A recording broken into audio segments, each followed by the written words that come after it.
Ал эми ислам динге ыраазы болдум. Ушул менин диним деп ыраазы болгон адамдан талап кыла турган таказа эмне, урматтуу бир тууганым? Анын биринчиси ошол ислам дин алып келген өкүмдөргө ыраазы болуп кабыл кылыш керек. Бизге бир карындаш келип сурайт, устаз дейт, мен ушул ислам динин бардыгына ыраазымын. Бир гана жоолук мага кичине жага бербейт дейт. Чачымы жазып ушинтип парпайтып жүргүм келет. Өзү хижапчан. Көрдүңбү, амал кылып атат. Бирок ошого ыраазы болбой атат да. Ыйман толук эмес деген сөз болот. Демек, урматтуу бир тууган, дин өкүмдөрүнө ыраазы болуп, ошону толук кабыл кылуу бул өзүнчө ибадат. Аткаруу ибадат. Мисалы үчүн Маккага барса, арабтарга барсаңыз, толук шариат жашагандар бар, бирок ошого өздөрү ыраазы эмес да. Ушундан көрө башкачараак болсо, жакшыраак болот эле деген пикирлер дагы чыгып калат. Демек, алардын шариат толук аткарып аткан менен акыйда маселесинде, жүрөк маселесинде кемчилик болгон үчүн булардын мусулманчылыгы толук эмес болуп эсептелет. Аллах Таала Кур'ан-ы Каримде айтат: "Афа гайраллахи ябтагhi хакаман ва хуаллази анзала илейкумул китаба муфассала."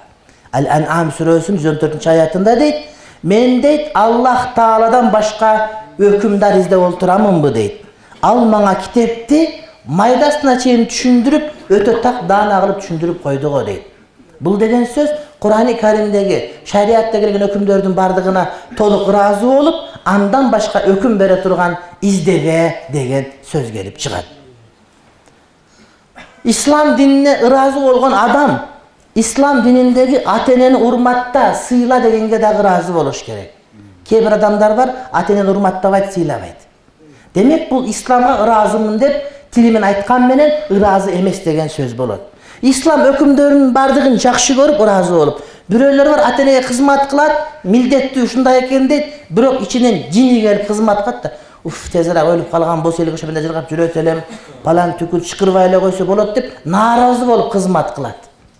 Нааразы болуп кызмат кылганын, демек ыйманыңда манден бар деген сөз болот. Анткени динибизде ата-энеге жакшылык кыл, кызмат кыл деген сөз, урматтуу бир тууган, ушул нерсе менен келет. Ошонун ичинде молдолордун кадыр баркын көтөрүү, сыйлоо дагы. Молдо эмнеге төргөт көрөт? Бою узун болгон үчүнбү? Жок.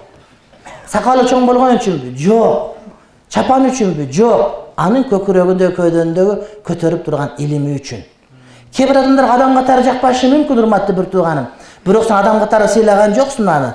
Сулуулук конкурсуна чыгарып конкурс болсун деген жоксуң. Сен аны алым катары, молдо катары чакырып атканда, анын укуктарын толук сакташ керек, аны коргош керек, урматташ керек. Мына ошондо сенин көкүрөгүңдө исламга дин деп ыраазы болгонуң ордуна келет. Кээ бир жерге барсаң, молдолорду кор кылгандары бар. Кээ бир жерде даватчыларды кор кылгандары бар. Жок, андай кылган, урматтуу бир тууганым, бул туура эмес деп эсептелет. Зекеттин парз экендигине ыраазы болуу. Бир адамдар бар, зекетти берет, ичи ооруп атып берет да. Сен ичиң ооруп берсе, тигинди ичи ооруп калат, ал болбойт андай. Сен ошого ыраазы болуп беришиң керек. Зекеттин парз экендигине ыраазы болушуң керек, жана чыгарып берип атканыңа дагы ыраазы болушуң керек. Ошондо ислам дининин дин экендигине ыраазы болгон болуп эсептелесиң. Ошондой эле зынан арам экендиги, сүткойлуктун арам экендиги, жана башка макру арам нерселердин бардыгын макру арам деп билүү динге ыраазы болууга, урматтуу бир тууганым, алып келет.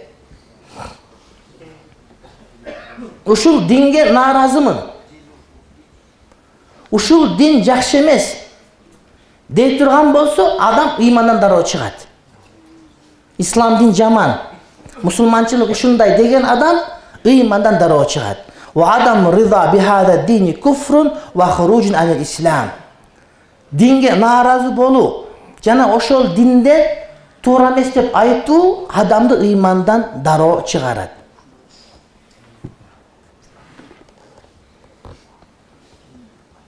Кур'ан-ы Каримде келет, Мухаммад сүрөсүнүн 28-аятында: "Залика би аннахум иттабау ма асхаталлаха ва кариху ридванаху фа ахбата амалахум" дейт. Алар дейт, Аллах Тааланын ачуусун келтире турган жолго түшүштү жана Кудайдын ыраазылыгын жаман көрүштү.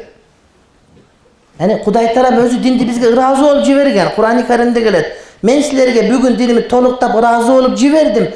Din katары men ırazımın dedi. Yani Kudayım ırazı olgan dinden başka jolga düşüp, başka ırazı olup bunu kalabay turgan bolsa deydi. Kuday ırazı olgan nerseni jaman göre turgan bolsa, dini jaman göre turgan bolsa deydi. Fa akhbata amalahum, Allah'ın amaldарын jokko çıgardı dedi. Kur'andagi amaldардың jokko çıgarılışı bu küfürlük menen gana bildirilet hurmatly bir tuğanım, adam imandan çıkıp ketedi. Men uşul temany birinci jolu süйлep atam. Adatda baragan жерinde bir temany kayra kaytalap aytpam, antkeni uşul tema Nasat Media arkылуу бүтүндөй musulmanlarga кетет inşallah. Anan Koçkorgo keletkanda men kaysyl temany süйлesem dep kıyla oylondum. Antkeni kebir жерге barganda ötө tereң masele ayta turgan bolsoň, adamdардын kabul alуусу biraz оор келет. Бирок силер шаарга жакынсыңар. Бишкекке. Даватчыңар көп. Медреселериңер бар, молдолоруңар бар. Илгерде хан чыккан жерсиңер силерчи. Ошон үчүн түшүнө алат деп ушул оор теманы тандап алдым. Анткени бул бирок сөзсүз айтыла турган маселе.